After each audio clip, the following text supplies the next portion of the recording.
Hi, have you submitted an application for a Canada study visa, but yet you've not gotten any response, and the date of your resumption in school is moving very close? Now, there are two things you should do if you're in this situation. Number one is reach out to your school and ask them to defer your admission to the next term.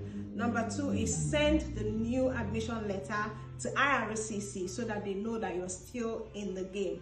Because if they get to your application and your admission has passed and they can't see a new letter of admission, it depends on the visa officer. They can go ahead and refuse your application, or they can ask you to submit a new LOA within a short period of time, and then you start rushing after your school. So if you're in that situation, rush now, contact your university or college, tell them to give you a letter of deferment to the next period, and then they'll send you a new LOA which you send to IRCC.